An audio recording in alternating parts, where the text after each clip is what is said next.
Sir चले गए हैं, लेकिन उनकी उपस्थिति मुझे यहाँ महसूस होगी, क्योंकि वो आध्यात्मिक के रंग में रंगे हुए रूह हैं।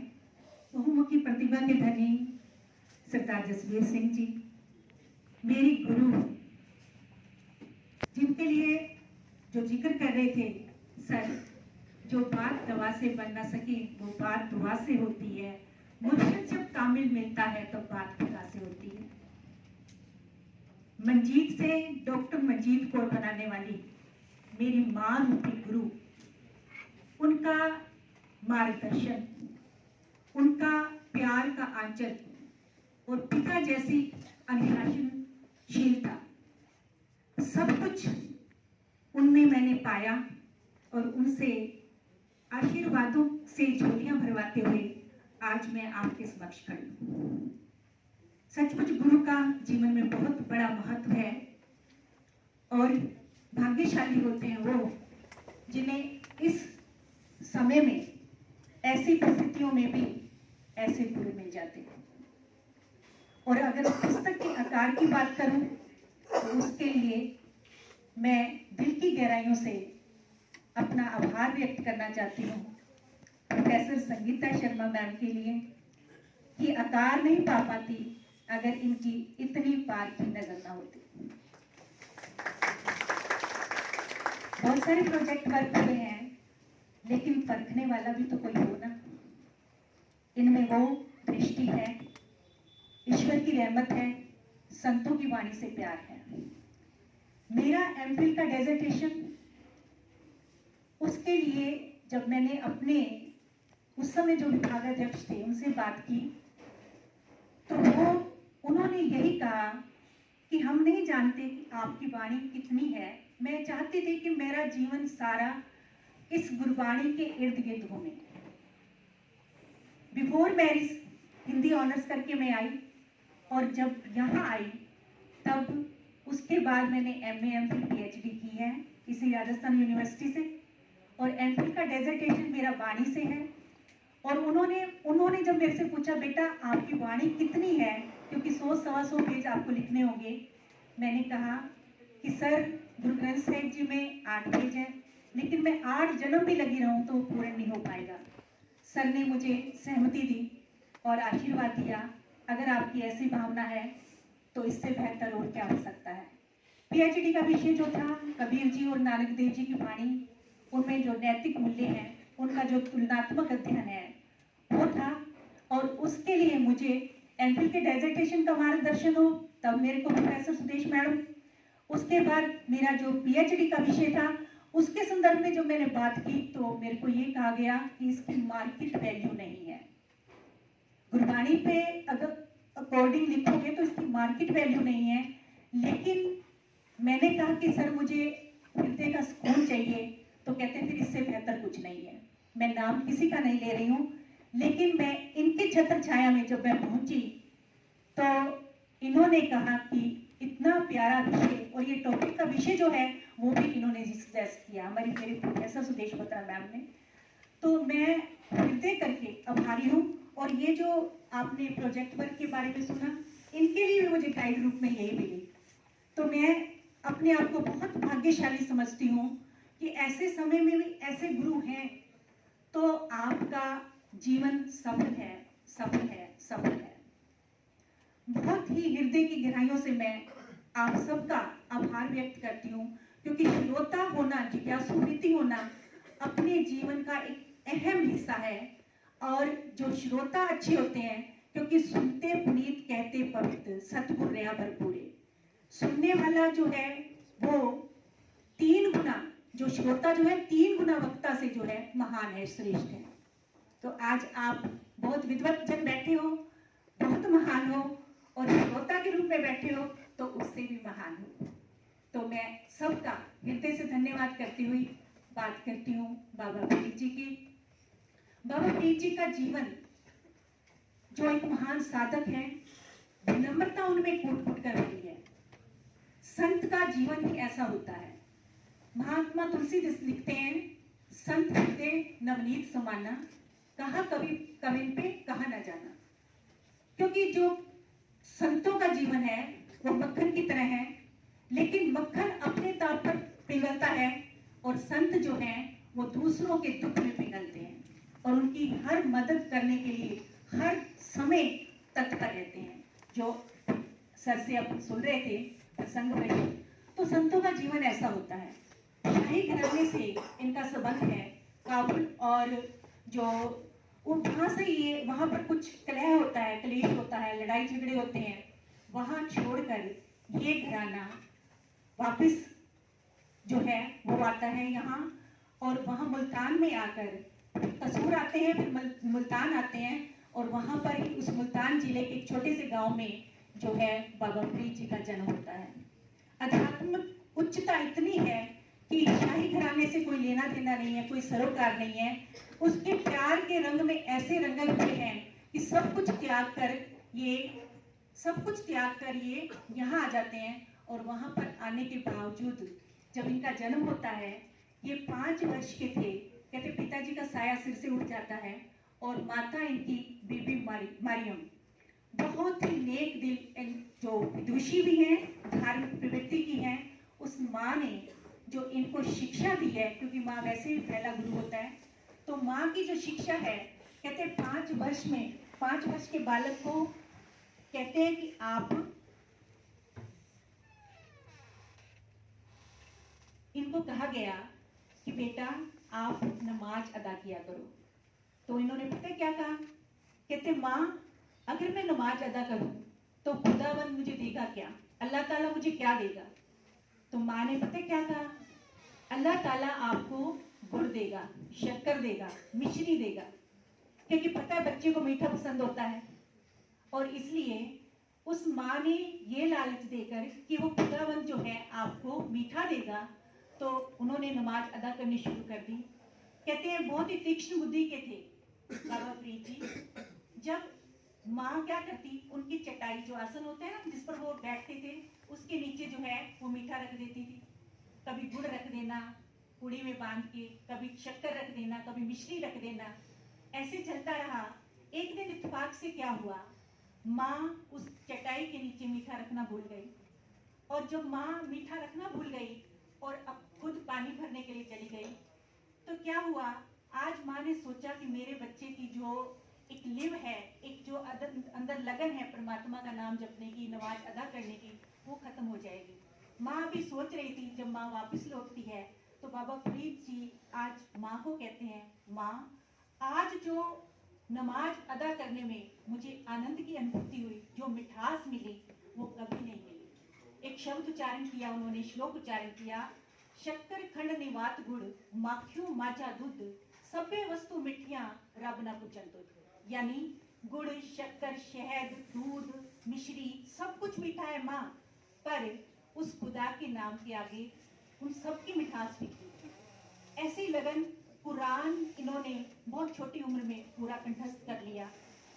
चलता रहा सिलसिला, और जब इन्होंने अपनी प्रचारक यात्राएं शुरू की, बहुत शिक्षा दीक्षा ली, मुल्तान गए, काबुल में जाके ली, बहुत सारी जो ज्ञान था अर्जित करते रहे।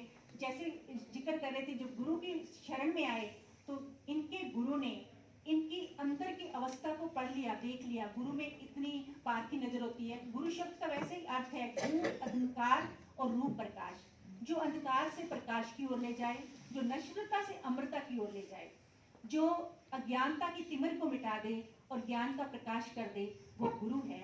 और उस गुरु की बदौलत इन्होंने और ज्ञान अर्जित किया, और ऐसे करते करते इनको इतना आत्मज्ञान हो गया, और इनके गुरु बख्तियार काकी जी ने इनको धर्म की माला का सबसे प्रमुख और मुख्य जो है मोती कहा। तो कहने का भाव कि इस तरह से इनके जब जिन्होंने जो रचना की, कर्तृत्व इनका इतना महान है, क्योंकि हृदय सिंधु मति सीप समाना, तो कैसे उनके हृदय में सीप से मोती जो है वो निकलते हैं। वो वाणी रूप में इतनी कमाल की रचनाएं रची हैं। एक बहुत ही प्यारा श्लोक जो मैं आपसे साझा करूं, क्योंकि गुरु ग्रंथ साहब में इनकी वाणी रची गई है, और गुरु ग्रंथ साहब की का प्रमुख लक्ष्य ही है सर्वधर्म समन्वय, एकता, अखंडता, विश्व भाईचारा और इस तरह से वो सारी उसके प्रतीक जो बाणी है, उसी में गुरु नानक देव जी इनके 12वें स्थान पर जो इनके शिष्य थे उनसे उनकी वाणी एकत्र करते हैं और लेकर उन्हें 5वें गुरु तक पहुंचती है। और 5वें गुरु ने जब गुरु ग्रंथ साहिब की संपादना की, 36 महापुरुषों में से इनकी वाणी 116 जो है श्लोक, 112 श्लोक और 4 शब्द जो है वो गुरु ग्रंथ साहिब में दर्ज है। एक बड़ा प्यारा श्लोक जो आज के जो समय और परिस्थितियां बनी हुई हैं, वो एक ऐसे मनुष्य का मॉडल जो है एक रूपरेखा तैयार करते हैं। कहते हैं इंसान कैसा होना चाहिए, फरीदा बुरे ना भला कर, गुस्सा मन ना हटाई, देही रोग ना लग गई, पल्ले सब किच पाई। कहते हैं बुरे का भला करना, यानी उसके मन में हिंसा करने वाले के प्रति हिंसा का भाव ना हो, जो केवल कर्मकांडी ना हो, केवल दिखावे वाला ना हो, जिसके अंदर इतना त्याग की भावना हो, जिसके अंदर इतना रहम हो, इतनी दयालुता हो, इतनी करुणा भरी हो, जो बुरे का भी भला, हम भले का भला नहीं कर सकते, तो प्रीत जी कहते हैं कि बुरे का भी भला करना है आपको, तो गुस्सा मन ना हटाए। गुस्से को हम बार बार अंदर रिपीट करते रहते हैं ना, या तो तत्काल किसी से बदला ले लेते हैं, एक किसी ने कही हम 2 सुना लेते हैं, एक किसी ने मारी तो हम 2 मार लेते हैं। पर बाबा फरीद जी कहते हैं कि केवल उस समय अगर आपके पास पावर नहीं है, आप बदला नहीं ले सके, फिर भी आपने भावना ऐसी बना के रखनी है, फरीदा बुरे दा भला कर, गुस्सा मन ना हटाई, देही रोग ना लगे, पल्ले सब कुछ पाए। यानी कि देही में, आपके शरीर में मानसिक रूप से, शारीरिक रूप से किसी तरह का कोई रोग नहीं लगेगा, आप सब कुछ पालोगे, क्योंकि आपके अंदर इतनी क्षमाशीलता वाला जो गुण है वो आ जाएगा। और ये गुण जब आ जाएगा तो हम हमेशा परिवार में, संसार में विचरण करते हुए हमेशा जो सुकून से जीवन जी सकेंगे। जैसे मारण मुखिया तिना न मारी घूम, अगर आपको कोई वार करता है आप पे, कहते उनको भी घूम कर, उनको वापस पलट कर आप मत मारो, क्योंकि क्या होगा उससे आपके अंदर इतना, अपनी आत्मिक अवस्था आपकी इतनी ऊंची हो जाएगी, इतनी ऊंची हो जाएगी कि आप सब कुछ प्राप्त कर लोगे। यानी इतना सुकून वाला जीवन और शांति और धैर्य वाला जीवन आपका हो जाएगा। तो जी जितनी वाणी गुरु ग्रंथ साहिब में सारी सर्वधर्म समन्वय की जो विशेषताएं उसमें भरी हुई हैं। गुरु नानक देव जी जो विनम्रता के स्वामी कहे जाते हैं, सागर कहे जाते हैं, बाबा फरीद जी में भी वही विनम्रता है, संतों में होती ही विनम्रता है, फूट फूट कर भरी हुई होती है।